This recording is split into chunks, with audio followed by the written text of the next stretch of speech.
خذ من أموالهم صدقة تطهرهم وتزكيهم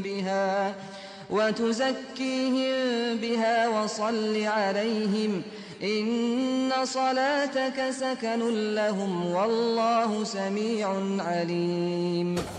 بسم الله الرحمن الرحيم والصلاة والسلام على أشرف المرسلين سيدنا محمد وعلى آله وصحبه أجمعين. Je suis venu pour parler d'un des piliers de l'islam et qui est équivalent au jeûne du Ramadan, qui est équivalent à la prière, salat, qui est équivalent au hajj, mais dont malheureusement, il y a une grande méconnaissance de ce pilier. En plus, on ne l'applique très peu. On l'applique très peu, malheureusement. Et ça, ce n'est pas normal. Ni notre manque de connaissances, ni notre manque d'application de la zakat. Je peux vous poser une question, en fait 2 ou 3 questions, pour voir quel est notre degré de connaissance de la zakat. Je ne sais pas. La zakat, est-ce qu'elle concerne les bijoux de l'homme? Je vous pose la question. Les bijoux de femme. Les bijoux de la femme, ça la concerne ou pas? Oui. Et les bijoux de l'homme, s'il a des bijoux, c'est encore plus. C'est encore plus. Et si j'ai une maison que je loue, un appartement que je loue, Aussi. ça concerne aussi ça. Ouais. Ça concerne les grands et les petits, les enfants aussi, ou que les grands, comme la prière. Je pense. Ceux qui ont atteint un certain âge, à 18 ans. Donc c'est comme la prière. Voilà. Et si la femme a des règles, est-ce qu'elle est dans l'obligation de donner la zakat ou pas? Rien à voir. Rien à voir. Il n'y a rien à voir. Hein? Ouais. Il n'y a rien à voir, effectivement. Alors bon, nous on va parler de ce pilier de l'islam, fondamental. Il y a 2 façons de parler de ce pilier. Soit on reste au niveau des généralités. Hein? Soit on reste au niveau des généralités et puis il y aura peu de choses que vous apprendrez, à part ce que vous connaissez globalement, comme ça, plus ou moins. Parce que comme la prière, il faut savoir, hein, la prière subh de raka'at, dhahr de raka'at, si je suis en voyage, comment je fais, quelles sont les positions, qu'est-ce que je dois lire, etc. C'est la même chose pour la zakat. Soit on aborde le sujet avec un peu plus de profondeur. Et ça demande du temps. D'accord? Ça demande du temps. Ben, c'est normal, si on veut apprendre quelque chose, il faut y consacrer du temps. D'accord? Il faut y consacrer du temps. Et c'est ce qui est demandé de la part du musulman, c'est vraiment être sérieux. Hein? Être sérieux dans sa pratique de la religion. Malheureusement, ça nous manque beaucoup. Hein? Regardez cette semaine-là, comment que les États-Unis impérialistes veulent imposer leur solution à la Palestine. Ils veulent imposer leur solution à la Palestine. Voilà, nous sommes le premier du monde et on fait ce que l'on veut, comme on veut. Et vous, les musulmans, vous appliquez et c'est tout. Et si vous ne voulez pas, on vous change, sans problème. Tout ça parce que nous sommes dans une position très difficile actuellement et qui est notamment caractérisée par peu de sérieux de la part des musulmans. Aussi bien des gouvernants musulmans que de la population musulmane aussi. Parce qu'il ne faut pas jeter la pierre sur les gouvernants seulement. Les gouvernants ont une très grande responsabilité.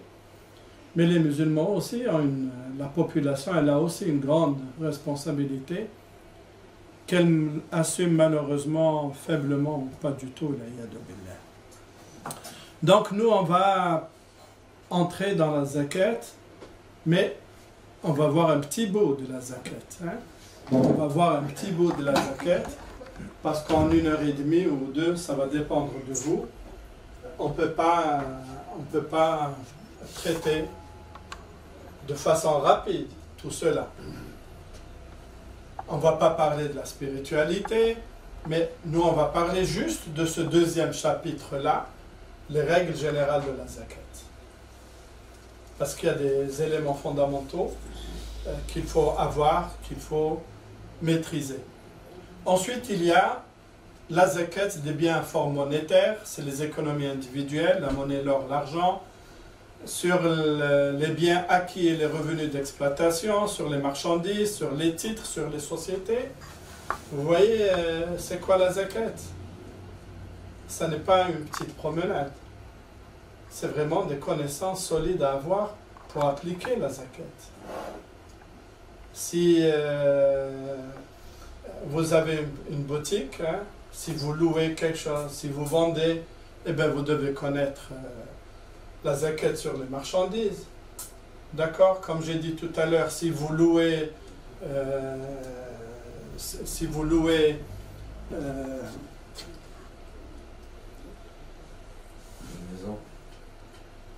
une maison, un appartement, si vous louez des voitures, etc., d'accord, c'est des revenus. Si vous avez investi de l'argent, vous devez connaître, c'est quoi le mel mustafed ou le mustarallet. D'accord?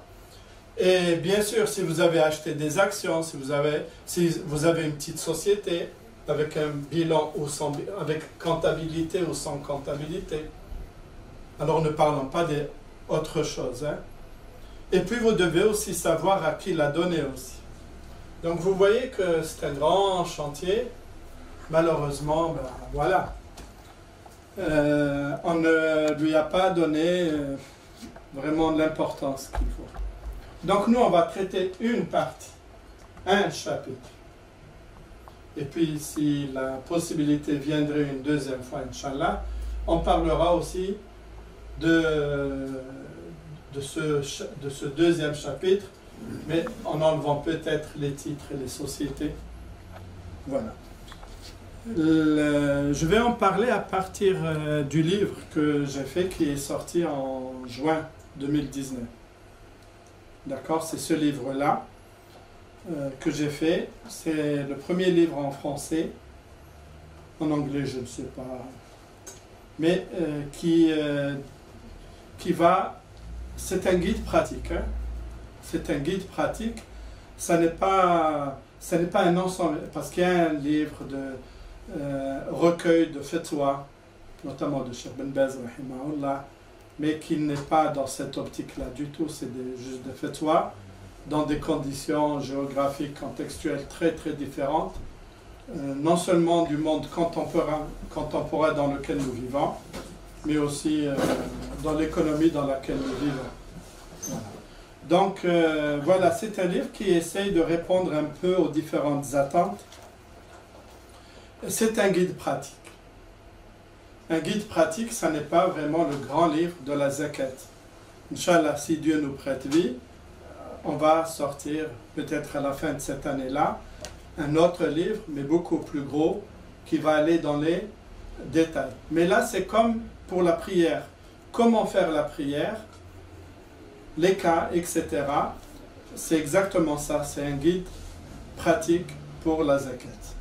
J'en ai apporté quelques exemplaires à ceux qui voudraient l'acheter pour 17 €, 20 francs.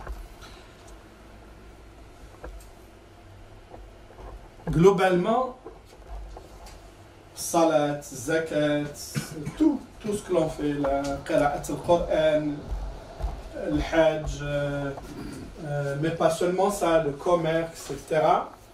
En général, nous, comme aujourd'hui, nous allons étudier ce qu'on appelle le fiqh, le hukm al-shar'i. D'accord? C'est la norme. Comment je vais faire ma prière? Donc, comment je vais calculer ma zakat? Quels sont les biens qui sont touchés par la zakat? Ça, c'est l'aspect normatif, c'est les règles, l'ahkam shar'iyya. En fait, tous les grands savants ne traitent pas du fiqh seul, parce que le fiqh seul, c'est bien, mais il est branlant. C'est comme une personne, comme une table qui, en principe, elle doit avoir quatre pieds, mais si on étudie que le fiqh, eh ben, on ne prend qu'un seul pied, ça va très mal.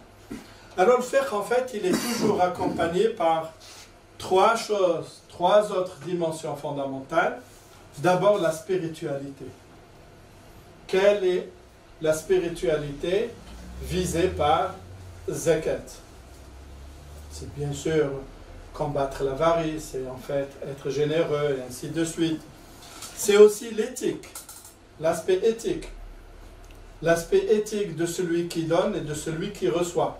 Ça, c'est comment ajouter le beau au bien, à la norme. Et là, c'est les finalités. Les finalités, c'est le maqasid shari'a. C'est-à-dire que ça, en fait, tout ça, ça rentre dans les finalités. Tout ça, ça rentre dans les finalités. Les finalités, c'est quoi? C'est le fait de savoir pourquoi Dieu a imposé telle chose, a interdit telle chose. Pourquoi? Pourquoi ça? Pourquoi on doit étudier absolument les finalités? Parce que le fiqh sans les finalités, on va aboutir à des fatawi en complète contradiction, opposition avec le fiqh lui-même, avec ce que Dieu a voulu. D'accord? Donc il y a un ensemble de ces trois éléments à faire. Ce premier livre-là sur la zakat, il s'occupe du hukm shari. D'accord? Et puis le deuxième livre, donc ce deuxième livre, c'est, on va en traiter un peu à Annecy, chez nos frères à Annecy, un petit chapitre là aussi, hein. C'est la spiritualité, justement, ce sont ces trois aspects-là. La spiritualité, l'éthique et les finalités du don en islam. D'accord? En plus, il y a cette relation islam et argent, mais tout ça, justement, tout ça dépend de pourquoi donner. Donc, il y a cette relation islam-argent à partir de laquelle, d'un point de vue donc musulman, à partir de laquelle on comprend ensuite c'est quoi zakat, c'est quoi l'infaq, c'est quoi tout cela. D'accord? Ce livre aussi, je vous en ai apporté quelques exemplaires à ceux qui le voudraient. C'est le même prix, 16,50 €. Je vous en ai apporté pour ceux qui s'intéressent à cela. Et puis il y a le troisième livre, Inch'Allah, si Dieu nous le permet.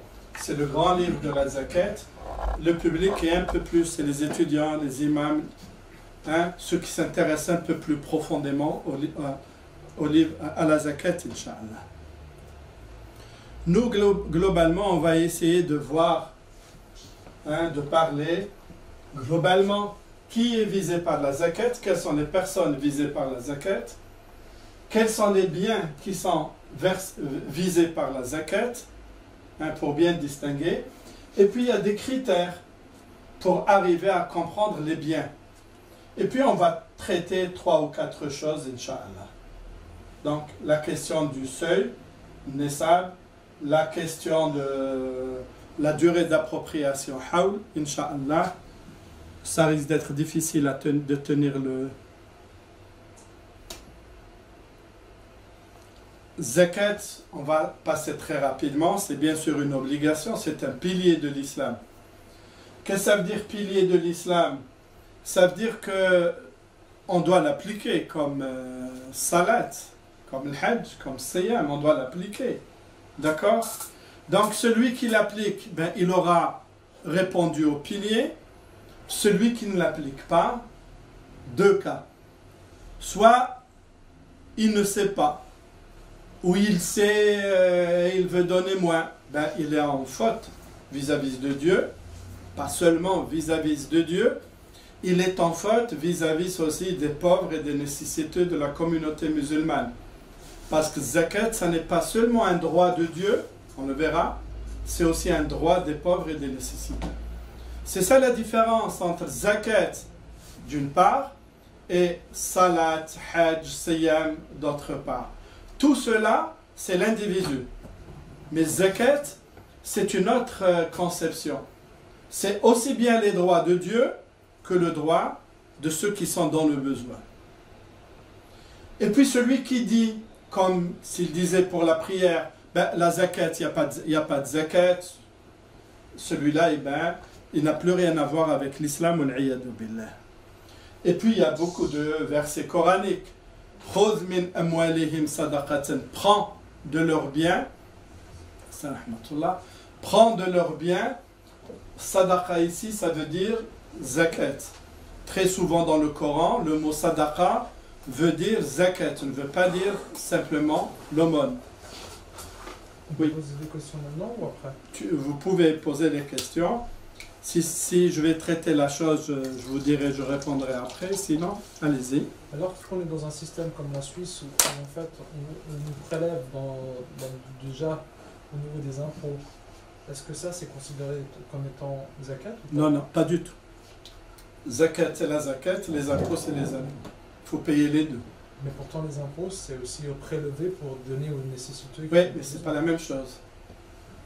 C'est pas la même chose. Zakat c'est Dieu qui l'impose. C'est un acte cultuel. À travers lui on adore Dieu, comme à travers la prière, comme à travers Siyam et la prière. Ensuite, la proportion est bien définie. Les biens sont bien définis. Et les bénéficiaires sont bien définis. Alors que les impôts, ça n'est pas un acte cultuel. D'accord? Zakat, vous l'appliquez même si l'État suisse, et il ne fait rien. Ce n'est pas seulement l'État suisse, mais c'est aussi les États musulmans qui ne font plus rien pour la zakat. Ils s'en foutent complètement. D'accord? Donc, ça n'est pas zakat, vous la payez, même s'il n'y a aucun État qui organise ça. Ça, c'est une autre histoire. D'accord? Et puis, les impôts vont aller pour les routes, vont aller pour la défense, pour l'école, etc. Les bénéficiaires de la zakat, c'est autre chose. Donc, ça n'est pas la même chose. En Suisse, pour les foyers aussi ou pour... Oui, il y a une aide sociale pour les foyers, mais ça n'est pas exactement la même chose. Donc, il faut payer les deux. Absolument. D'accord, il faut payer les deux.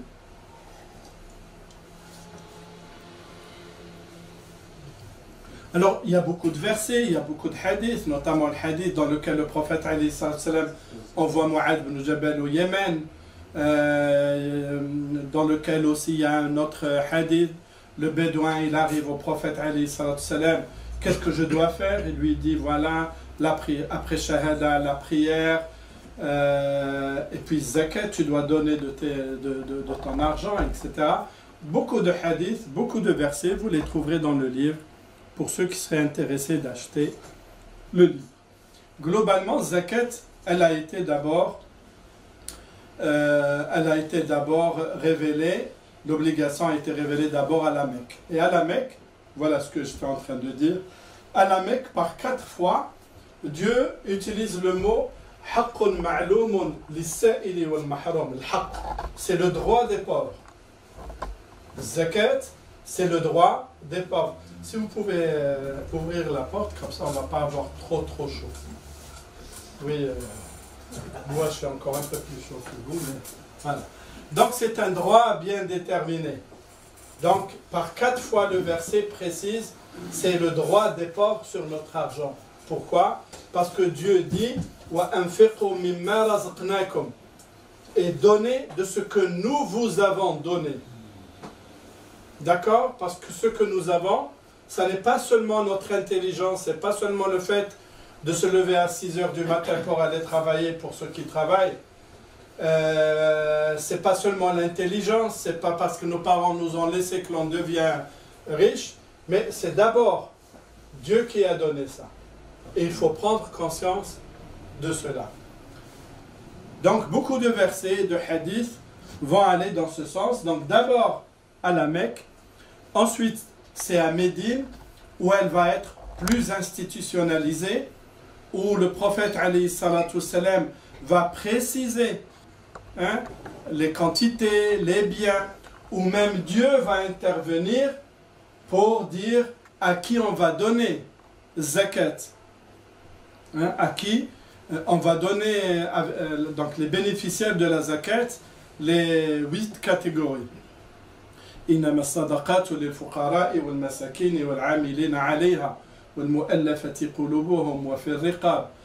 Donc 8 catégories.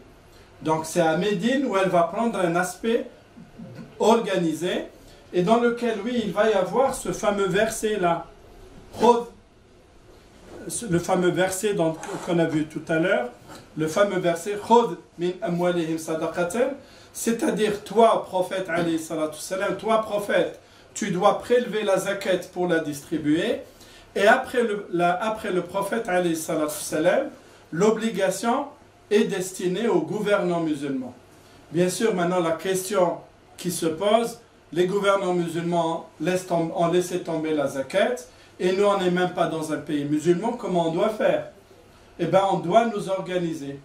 Nous devons nous organiser pour qu'il y ait une institution, une ONG spécifique pour zakat, pour qu'elle puisse instruire les gens, pour qu'elle puisse donner des avis, pour qu'elle puisse collecter l'argent de la zakat et qu'elle puisse aussi la distribuer et savoir où la distribuer.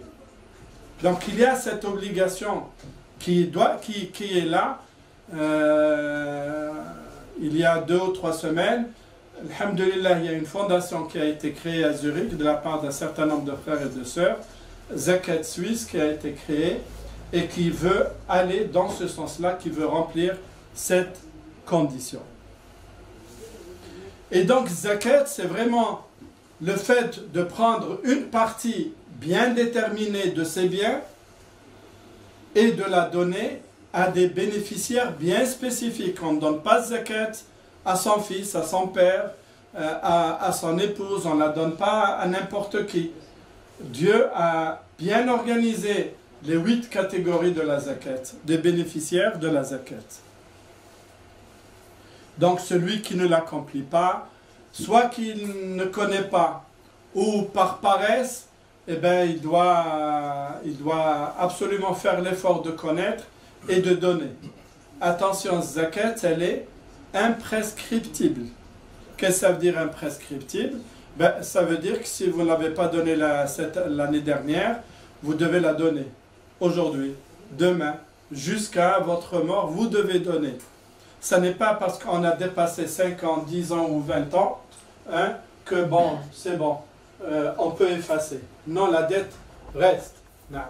Si on est dans une possibilité où les années précédentes, par exemple, on n'a pas pu financièrement la donner, est-ce qu'on doit rattraper quand même cela? Oui. Si vous êtes dans l'obligation de donner, c'est comme la prière, vous savez. C'est exactement comme la prière. Vous n'avez pas fait la prière durant 1 mois, vous devez rattraper. Ouais. Vous n'avez pas fait durant 1 an, vous devez rattraper. Celui qui ne rattrape pas, c'est celui qui devient musulman, ou celui qui ne savait rien du tout de la zakat. Il ne savait pas que c'était une obligation. C'est pour ça que c'est malheureux. La mosquée, elle était pleine, et la salle, elle est à moitié vide. Voilà. C'est ça ce que j'appelle le sérieux que nous n'avons pas. Voilà. D'accord?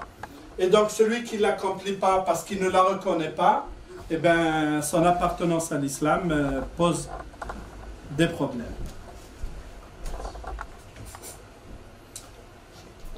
En bref, zakat concerne les personnes physiques musulmanes.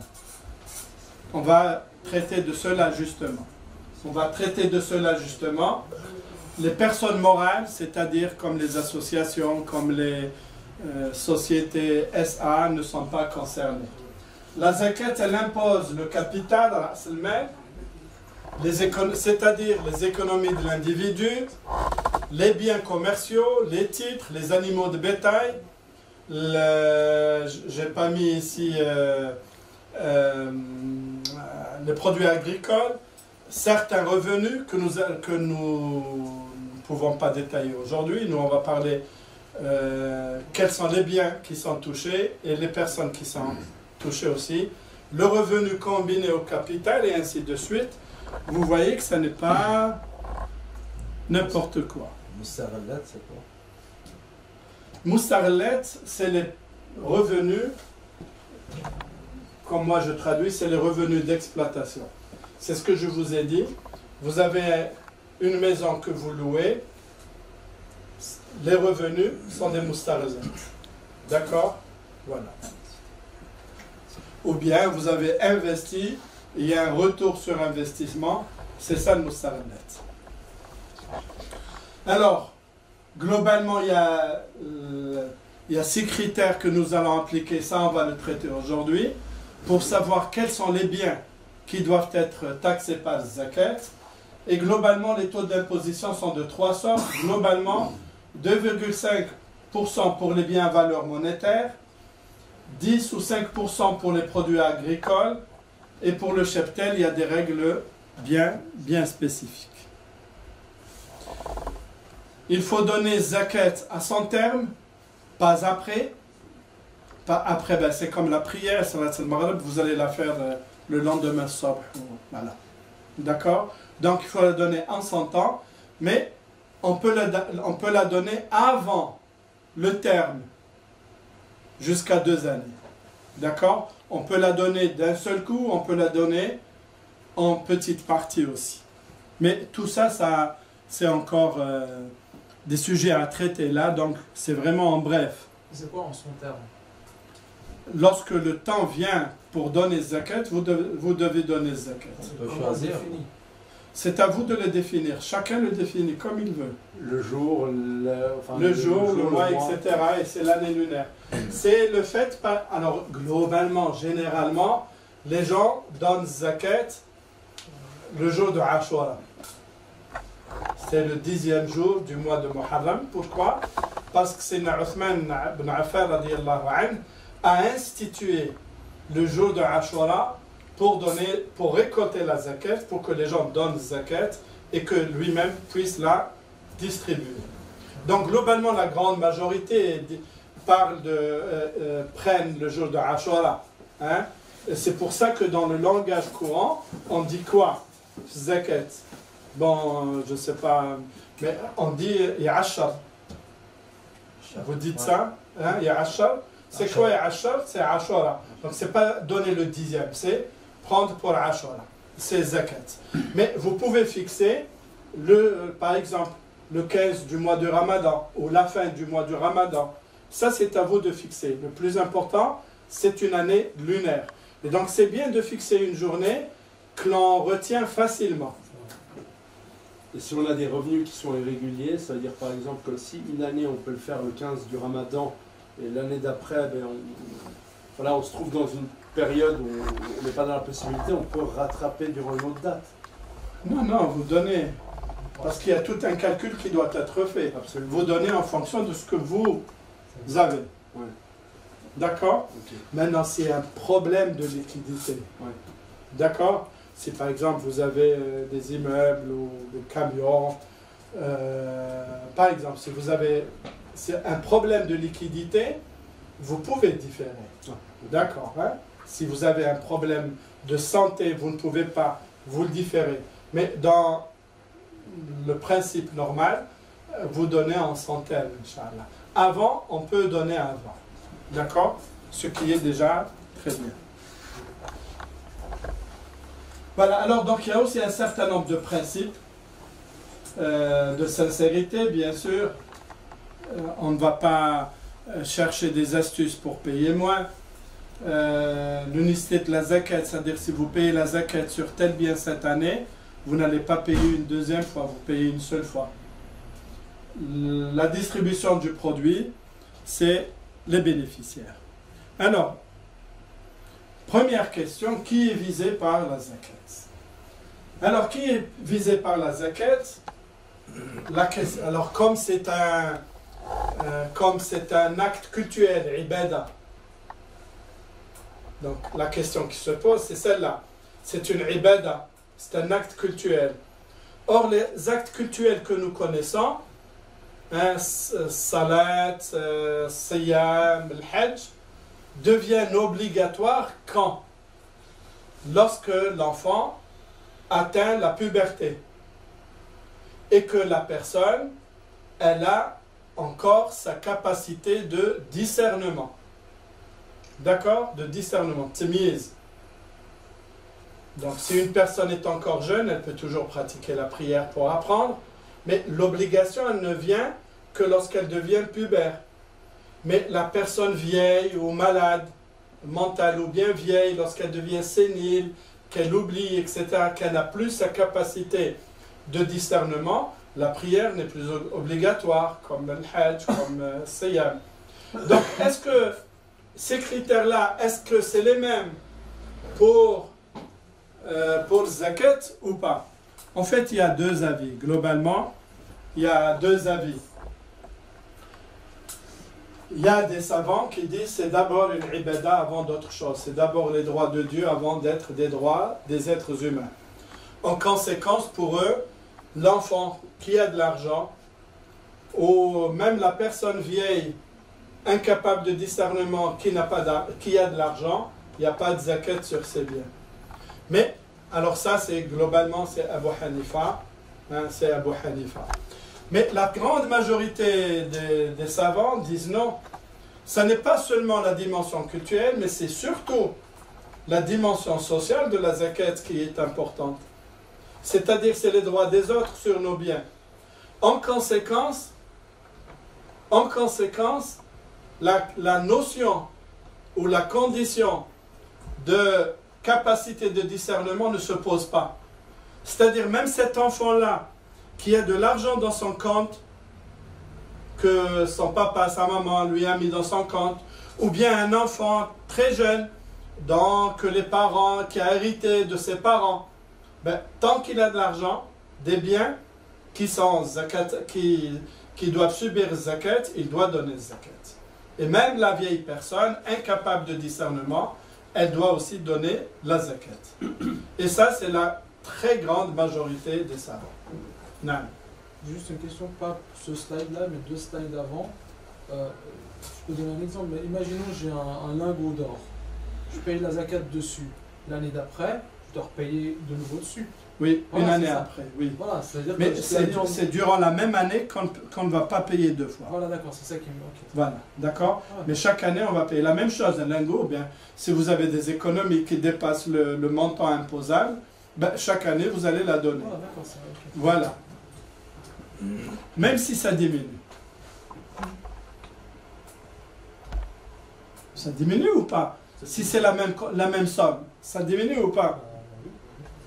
Mais bien sûr, si vous avez 10 000 francs, il y a 5 ans, allez, vous enlevez 2,5%, la première année, deuxième année 2,5%, troisième année, ça va diminuer. Alors, est-ce que ça pose un problème? Ben oui, ça pose un problème. Ça pose un problème, pourquoi? Parce que, en fait, c'est ce que je traite ici, dans les finalités. C'est que si on laisse, et ça le prophète alayhi salatu salam, il en parle, il dit, vous devez investir l'argent des orphelins, sinon la zakat, elle va les bouffer, elle ne va rien en laisser. D'un point de vue économique, ça veut dire il ne faut pas laisser l'argent dormir. C'est ce qu'on appelle, alors un peu plus scientifiquement, c'est la circulation verticale de l'argent. Parce que la zakat, elle va favoriser. Donc ça, c'est dans les finalités. Vous avez compris ça, les finalités, c'est quoi? Voilà les finalités. C'est l'une des finalités. Donc la zakat, du fait qu'elle fait diminuer le montant des biens qu'on n'a pas investis, elle va pousser les gens plutôt à investir. C'est cette circulation verticale.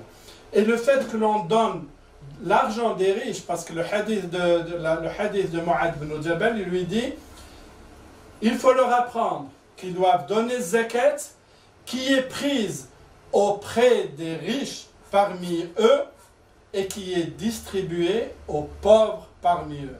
C'est donc une distribution verticale dans ce cas-là aussi de la zakat. Voilà, si vous voulez un peu plus vous approfondir, le livre il est là. Oui. Et si jamais on épargne pour un projet à venir, Hein? si on épargne, C'est la même chose. c'est la même chose. C'est la même chose. Même si vous épargnez pour vous marier, soit il faut se marier un peu rapidement, soit il faut travailler un peu plus. Et si vous, par exemple, avec un exemple 10 000 francs, par exemple, et vous achetez une voiture, Oui.